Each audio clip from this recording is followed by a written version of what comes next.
Perkenalkan, nama saya Alfiandi Nugroho. Saya berasal dari Universitas Nasional, dari jurusan Administrasi Publik, Fakultas Ilmu Sosial dan Ilmu Politik.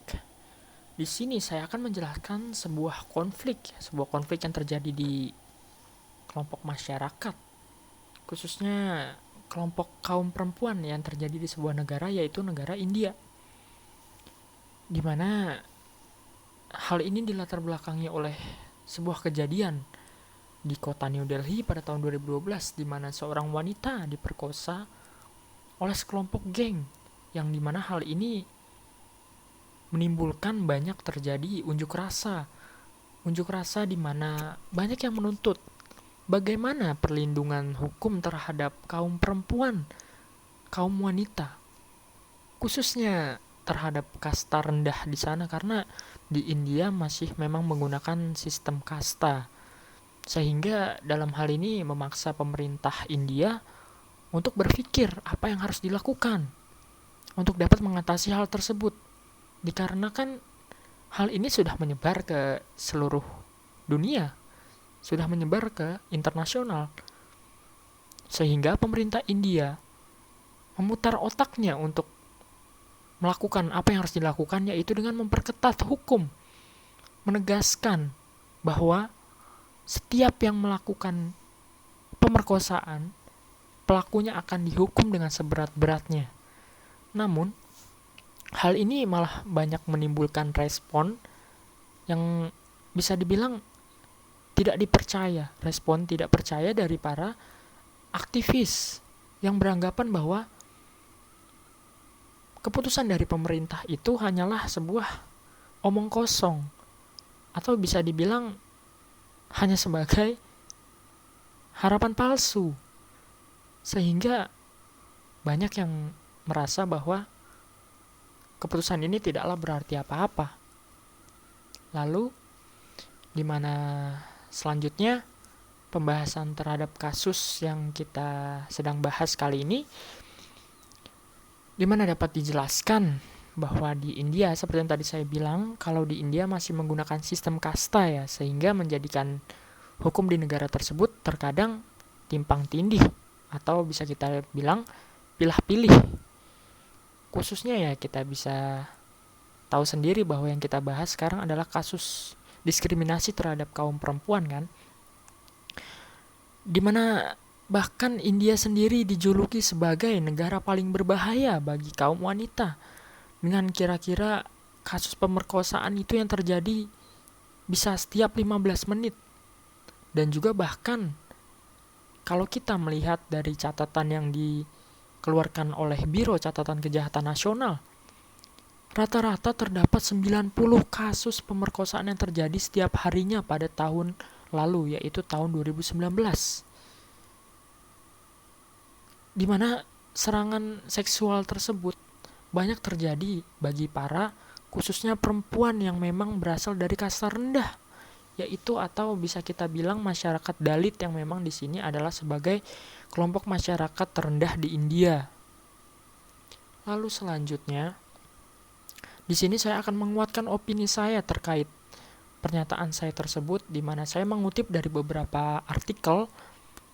Di sini ada juga kasus pemerkosaan terhadap wanita di negara bagian Uttar Pradesh pada 30 November, di mana wanita ini diperkosa oleh kelompok pria di saat wanita tersebut sedang berjalan, dan kemudian ia tiba-tiba diserang dan diseret masuk menuju mobil dari kelompok tersebut, dan akhirnya wanita tersebut diperkosa oleh kelompok pria tersebut.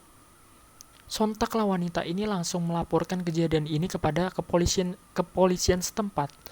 Namun, hal yang tidak mengenakan malah terjadi, di mana dia ketika melaporkan hal tersebut, dia malah dibawa ke sebuah ruangan oleh penegak hukum di kepolisian tersebut, yang malah akhirnya wanita tersebut malah diperkosa. Dan laporannya mengenai hal yang baru saja menimpanya pun tidak direspon.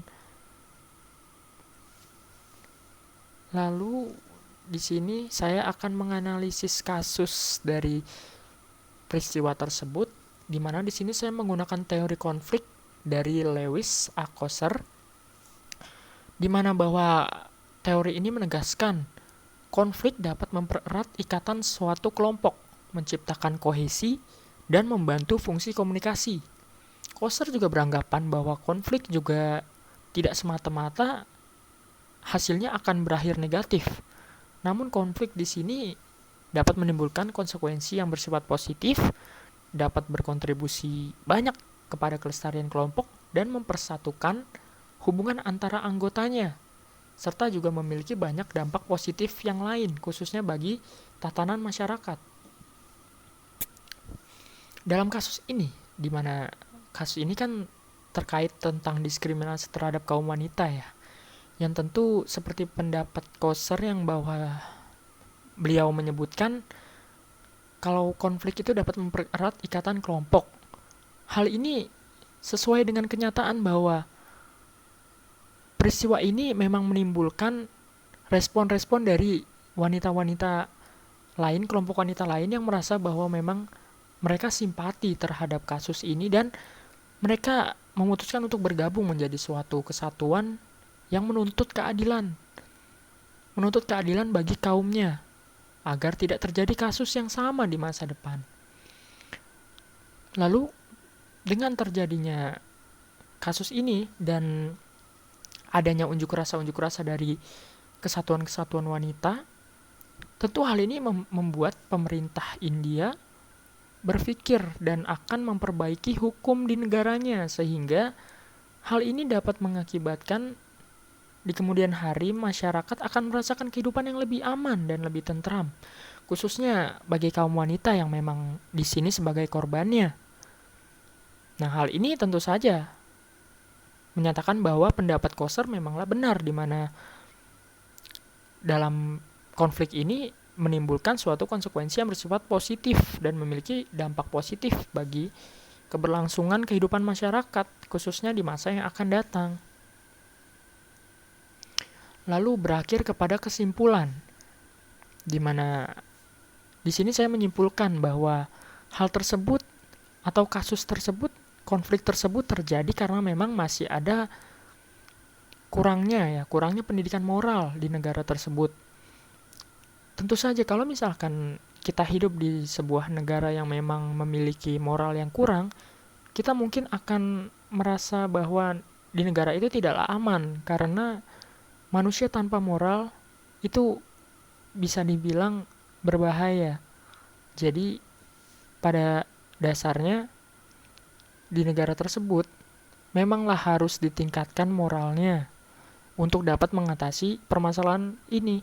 Dan selain itu juga di negara tersebut memang harus ditingkatkan lagi hukumnya, harus ditingkatkan lagi kewaspadaan dari pemerintahnya terhadap masyarakatnya sehingga hal ini tidak akan terjadi lagi di masa depan dan kemudian hal ini akan mengakibatkan kehidupan yang lebih tentram dan aman bagi para masyarakat di negara tersebut.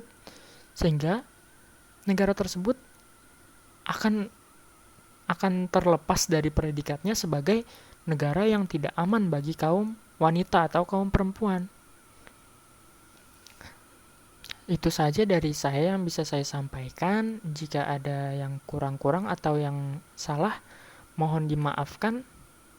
Sekian dan terima kasih.